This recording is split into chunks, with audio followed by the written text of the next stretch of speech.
Hey guys, Journey Dungeon here. In a recent debate with alt-cap right, we came to a point where we were talking about kind of identities clashing with one another, right? And I was told that I was incorrect about whites not getting along, or what we perceive as whites today not getting along with each other in the history of the United States. However, I was sure I was correct on this. In fact, I've spent my life interested in history, so I was pretty certain that this was the case. That there was a lot of discrimination in the history of America, not just against what people today would call people of color. In fact, it was very interesting how we group people today as just white. It's actually a very recent phenomenon within the past 60, 50 years, 70 years, maybe now, somewhere around there. However, I just really have to bring this up to you guys, especially on the alt-right. If you're not misconstrued in this, well then, congratulations. You have some understanding of the history of America more than some of your cohorts. But I was told that it would be used all the time if it was true that whites did not get along and were separate identities in the United States and kind of formed, and identitarian movements against each other, were discriminated against. Anyway, so white Anglo-Saxon Protestants, it's important we start at the beginning. In the United States are an ethnic group known for forming the dominant social class of powerful white Americans of British Protestant ancestry. Some white Anglo-Saxon Protestants often trace their ancestry to the American colonial period. These were the first people to colonize, America. They were the beginning. And until at least the 1940s, white Anglo-Saxon Protestants dominated American society and culture. They did not openly control politics, but did have a strong voice in the Republican Party leadership. They usually were very well placed in major financial, business, and legal institutions, and had a close monopoly over high society, in some cases due to nepotism. The post-war era saw a steady movement of new groups into high positions. White Anglo-Saxon Protestants developed a style of understated leadership. Well, it's seeming here like white Anglo-Saxons might have been in charge for a long time. Not just white people. It was a little different. And this is going to become more and more apparent as we read. So during the latter half of the 20th century, white Anglo-Saxon Protestants' dominance weakened, with the Americans increasingly criticizing the white Anglo-Saxon Protestant hegemony. Jesus Christ. And disparaging white Anglo-Saxon Protestants as the epitome of the establishment. Since the 1960s, the power of white Anglo-Saxon Protestants has sharply declined, and as the growing influence of ethnic groups, including non-whites, force the white Anglo-Saxon power structure to recognize the rights of all Americans. So it seems that, maybe some of the white people may have been in the same boat as the non-white people. And it wasn't just a small group either. So, to continue on with this, I'm going to read you a little thing here, a little ditty, right?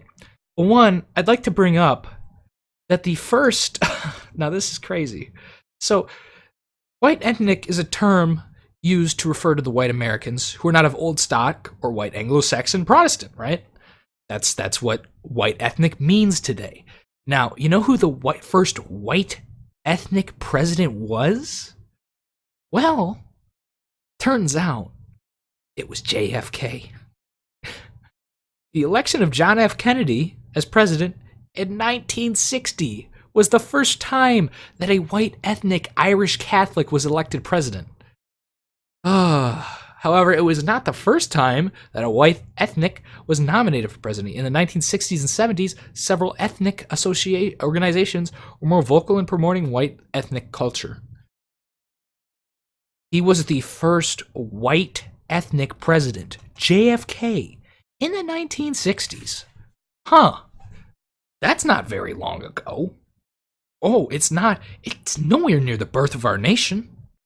The founding of our Constitution. Some would say, perhaps the Anglo-Saxons had their own kind of ethno-state, and we all fucked it up. We destroyed their ethno-state. Huh. That's interesting, isn't it? So we're going to move on here. Well, first, I just want to bring up about, this is crazy here. In the 19th century, American industrial development caused millions of immigrants to immigrate from Europe to the United States. Many came to provide labor for the industrial growth of the North, East, and West. In the Midwest. A large number of Slavic, Baltic, all the people from Europe settled in the nation's growing cities. This immigration wave continued until 1924, when Congress enacted the Johnson Redact. You know what that is? It restricted immigration from Southern European countries. White people, right? Huh. That's weird. It's almost like... White people didn't always get along, and it's historically recorded. So why don't people use this in debates against the alt-right? Now, as this is a message to the alt-right, I would also like to bring up my opinion in it. Particularly with the recent streams with Andy Worski and the debates there, we see a lot of, liberalist Europeans who were involved in debating the alt-right. In fact, the only one who has kind of done very, at least decently against the alt-right was Halsey. Someone who is very well versed with the United States, believe it or not. So it seems that the issue is, you keep bringing in these liberalists. I'm not saying it's Andy's fault or JF's fault that they continue to bring in this group of liberalists who tend to usually be from Europe. So maybe they don't know everything about the United States history. I myself only know this because I was sat in front of a TV when I was young, watching the History Channel, and sat through who knows how many American history lessons and geography lessons. So I am consciously aware of this stuff. In fact, I care about it quite a bit, that we represent history accurately, because otherwise what are we doing here? And I was told recently on this debate that this was totally untrue. People would be using it in arguments against the alt-right all the time. And that is why I think that the argument has not been brought up. So we're going to continue on with this just to keep on proving. I don't think I need to talk more about the Johnson Redact. It's pretty fucking clear what it did. It wasn't just against Southern European whites. It was also against Asians. But essentially, it was to preserve the ideal of American homogeneous society. It was to preserve it, right? It's to preserve that. But it was to preserve it against Southern Europeans and Eastern Europeans, especially Italians and Slavs. Oh, and also the Jews, but, it's not... So that's something, huh? So let's talk about racism in the United States. I don't want to talk about minority group racism, because I feel there are a variety of experts who have covered that. Not that I'm an expert, but I feel like the majority of the media and voices in the media talk a lot about racism against blacks and Hispanics, and what you would call them. I suppose I don't love those terms for people because I think that simplifies it too much. It's like saying white. Well, what is white? It's interesting to me, but that we do that. So here's some racism against non-Anglo-Europeans, huh? Well, turns out there's a history of this in our nation. Various European American immigrant groups have been subjected to discrimination either based on the basis of their immigration status, known as nativism, or the basis of their ethnicities. Ooh. And you know what ethnicities are?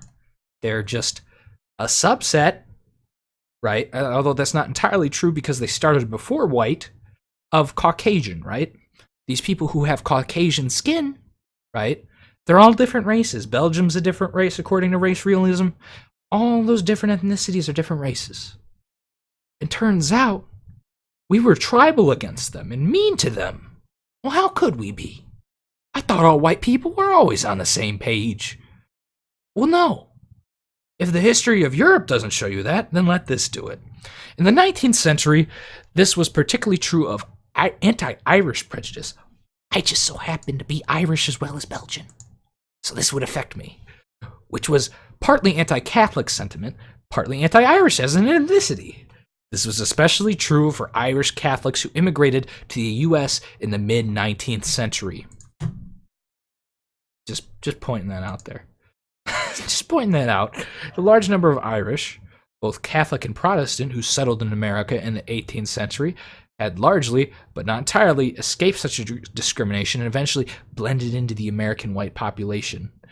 During the 1830s in the U.S., riots for control of job sites broke out in rural areas among rival labor teams from different parts of Ireland, and between Irish and local American working teams competing for construction jobs. Whoa. Huh. They didn't like each other in the 1830s. That's weird. Why would they not like each other? It's almost like you're instinctively tribal to the people that are around you that are a little bit different to you, no matter what. So it's not just black and white, it's white and white. Or it's Irish and Anglo-Saxon. Huh. These are two different identities. They're two different ethnicities. You could say they're two different races. You could even say Anglo-Saxon and Irish are two different races, right? Two different races from white. From the various different variations of white people that exist in America today, what we call white people. Just an interesting thing there. The Native American Party, commonly known as the Know Nothing Movement, was a political party whose membership was limited to Protestant men that operated on a national basis during the mid-1950s and sought to limit the influence of Irish Catholics and other immigrants, thus reflecting nativism and anti-Catholic sentiment. There was widespread anti-Irish job discrimination in the United States, and no Irish need apply signs were common. Now, who else did we do this to, huh? What other group? What other group did we do this to, guys, huh? Gee, I don't know. Huh, it's almost like we share some common trend or themes here with a different group in America who apparently are not homogeneous, huh? Well, turns out the Irish weren't exactly homogeneous. We kind of fucked up the Anglo-Saxon thing, huh? We'll continue. The second era Ku Klux Klan was a very large nationwide organization in the 1920s, consisting of between 4 to 6 million members, 15% of nation's eligible population, that especially opposed Catholics. The revival of the Klan was spurred by the release of the 1915 film The Birth of a Nation.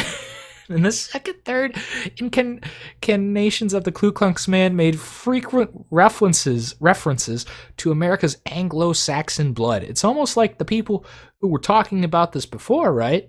About white identity, knew what white identity was actually, huh? They didn't just make up shit about white identity. So white identity might have been just about the Anglo-Saxons, maybe, huh? That's weird in the beginning.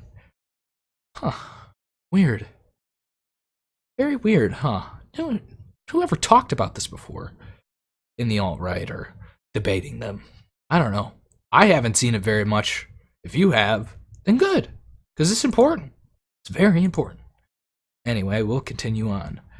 Which appeared in North America with the first Pilgrim and Puritan settlers in New England in the early 17th century, remained evident in the U.S. up to the presidential campaign of John F. Kennedy, who went to become the first Catholic and non-Protestant president in the United States.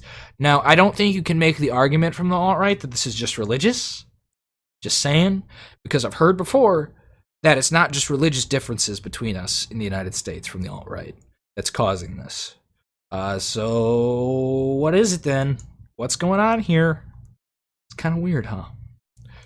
The 20th century saw discrimination against immigrants from Southern and Eastern Europe, notably Italian Americans and Polish Americans. Ooh, those fucking Italians and Poles, right? No, they're not true Americans.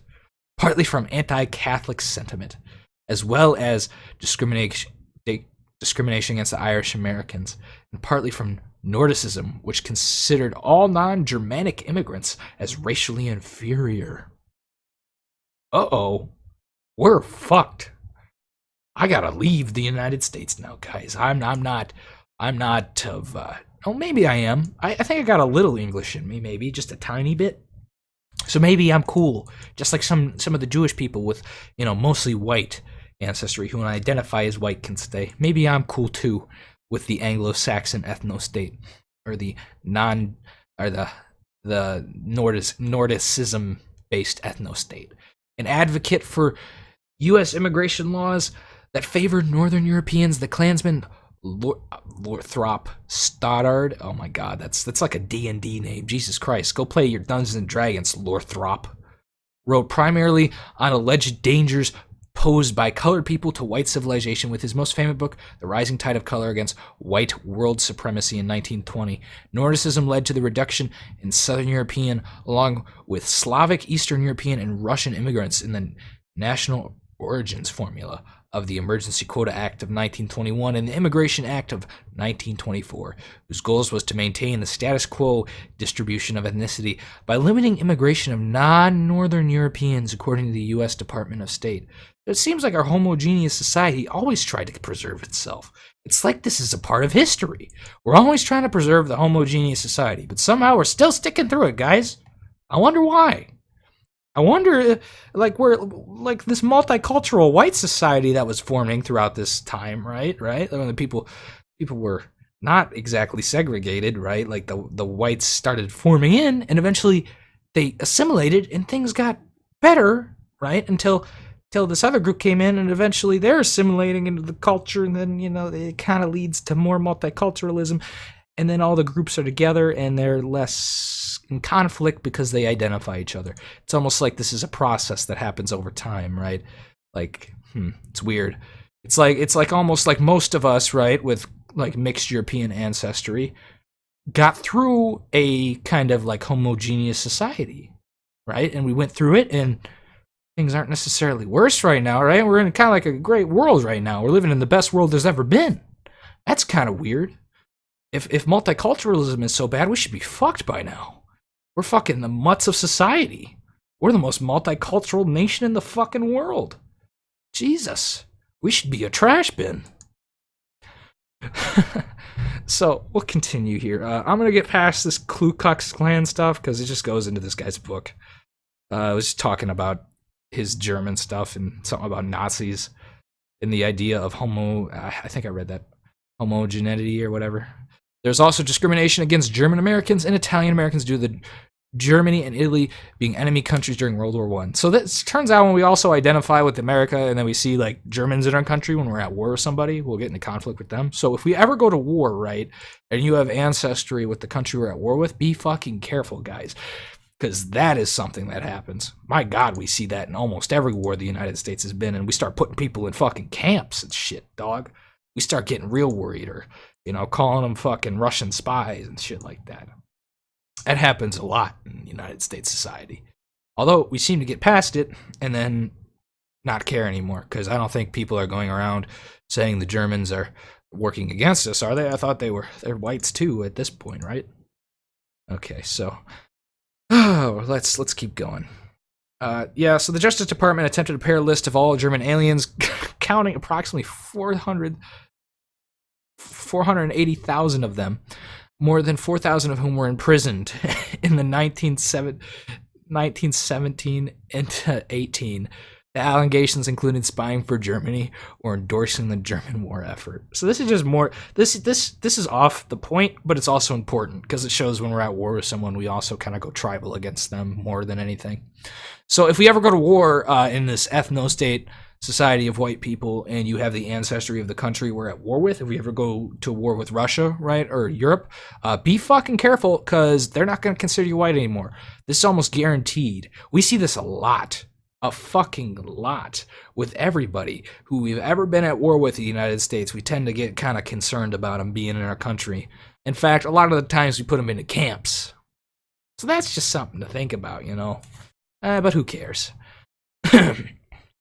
So yeah, and blah blah blah, lots of stuff about Germans. Eventually, hostilities ceased, though, you know, like they always do. Ooh, weird. Huh.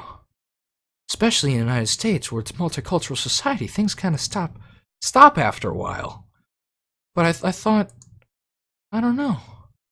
That's weird. Huh. Specific racism against other European American ethnicities significantly diminished as a political issue in the 1930s, being replaced by a biracialism of black and white, as described and predicted by Lothrop Stoddard. So he saw this coming. He did. The KKK, is he part of the KKK? Yeah, the Klansman saw it coming. He saw it coming. Well, anyway, guys, that's all I got for you right now. I encourage you to do more history research, right? Like, go look at history and see, especially in the United States, how white people didn't always get along. For other examples, you can also go to medieval Europe. And now now I'm not saying all the people in the alt-right are saying this, but this is commonly misconstrued that it was like peaceful or some shit, and that identity was always just a white person identity. It wasn't. And I believe if we get rid of all the colored people, right, the people of color, we're gonna have issues again at some point, at least, right? And people are gonna ask the same question. I just can't wait for the Belgian question, where they question that, right? In the United States, that if some Belgian people rose to power, right, and they had people of Belgian ethnicity controlled the government, right, or the media. I'm just waiting for the BQ.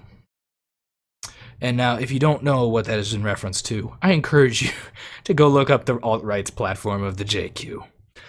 So, I think this thoroughly proves that in this debate, I was correct in assuming that, or not assuming, but knowing that white people didn't always get along in North America. So, what I want you to take away from this, if you're on the alt-right, is, hey guys, this is important. Realize this and think about it, please. And now, I don't care if you believe in the alt-right stuff, you can. Think of different arguments for it if you want, maybe. Other than, like, this tribalism eugenics thing, because it doesn't seem to always work out correctly, or it kind of stops after a while, where it turns out we kind of blend into a multicultural society where things are less antagonistic than they were before, huh? Well, anyway, guys, for my final thing here, I hope you enjoyed the video. And all cap right, if you're watching out there, man, I hope this was sufficient proof, because you did ask for it. So, yeah, I'll provide some links to the various Wikipedia articles, Wikipedia's pages that talk about this. You can also look in a history book, though, which I thoroughly encourage. They're all over. Also, at the bottom of Wikipedia pages, there's these cool things you can click to make sure everything's all accurate. I encourage you to look at those, too. Those are important. Anyway, yeah. So that's it. If you guys liked the video, stick around for more, and we'll see you later.